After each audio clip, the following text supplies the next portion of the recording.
Lee Schrager is the ultimate foodie. He founded two of the country's top wine and food festivals, one here in New York, the other in South Beach, Florida. The Florida Festival kicks off on February 20th for its 13th year. The four-day star-studded event will feature the best of the culinary world. Lee, good morning. Good morning. Good to be here.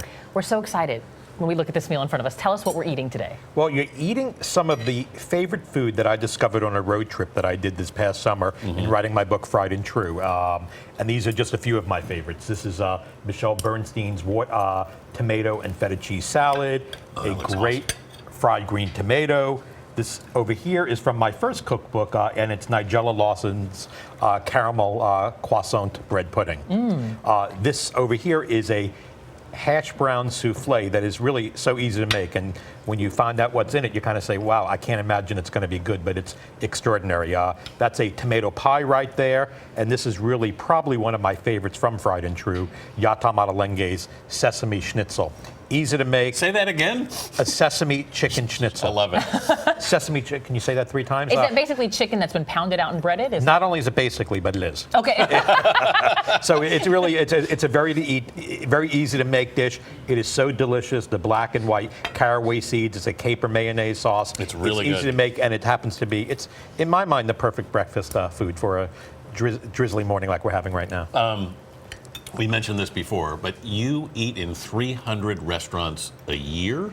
I don't know that I eat in 300 restaurants a year. I eat out about 300 times a year. So not 300 different restaurants. I have a lot of my favorites. And all of this is research. Research and a lot of Weight Watchers, right? But you know, I read that you said you're actually a pretty, I don't want to say boring, but you tend to order the same things at restaurants. So how do you go about picking the restaurants that are going to be in the festival? Well, I'm really a simple eater, and people always think that I'm, you know, they have to impress me, and I mean, nothing impresses me more than a great simple meal. I mean, certainly I enjoy fine dining and white tablecloth dining and trying all the Michelin restaurants and highly rated restaurants. But to me, you know, a roast chicken, a great burger. If you look at the foods that I do at the festivals, whether it be in South Beach or New York, things that are popular, the burger bash, the barbecue event, our fried chicken event called Chicken Coop. We do a late night dessert party. We do a sushi party. So you really know what I like, or you really know what's my favorite food by looking at the events that I create. Right. You started out studying at the Culinary Institute, but decided you didn't want to be a chef. I really never wanted to be a chef, and I say that I went to the CIA, the Culinary Institute, because at that time, 30-something years ago, you didn't have to take an SAT. And I was deathly afraid of taking SATs and had a passion for food.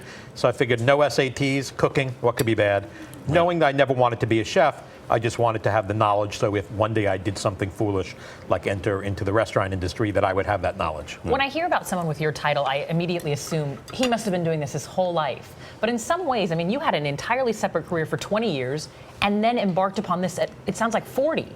Actually, I've always been in the food business. I mean, I started, as you said at the beginning, bagging food in a Chinese restaurant. I worked in a supermarket. I worked at a hot dog stand.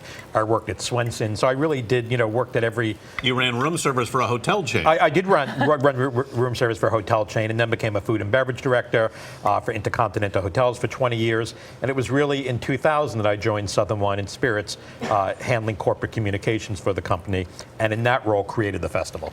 I read that there was a handwritten letter, though. You actually sat down and wrote a letter. Actually, when I turned 40, 2000.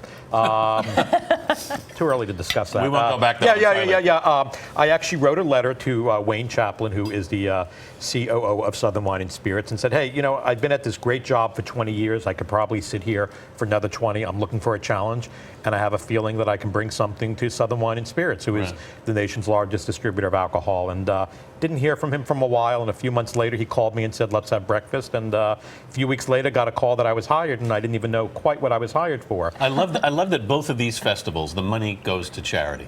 Both the festivals, South Beach and New York, are not-for-profits. South Beach benefits the Chaplin School of Hospitality Management at Florida International University, and New York City benefits the Food Bank of New York, which I'm a board member, and Share Our Strength, a national hunger organization. So 100% of net proceeds. Florida is up to $20 million, and New York just short of $7 million.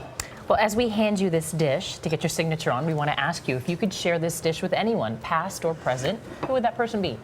That's a tough question, but I have to say, after meeting Marcy Waltman here this morning, who I Marcy's our producer. don't know, was Marcy your producer? I said, this is somebody who I want to share this meal with. This is a real foodie, and she gets to meet all these cool people who have signed your plates. And Marcy really is somebody who really knows food and appreciates fried chicken for That's a breakfast. great So choice. I That's a will great tell you choice. that Marcy Waltman is my choice. And now that you've picked her, we can pretty much assure you'll be back on the show. Well, Schrager. Very shrewd move. Thank you so much. Thank and for you. more on Chef Schrager and the dish, head to our website at CBS This Morning.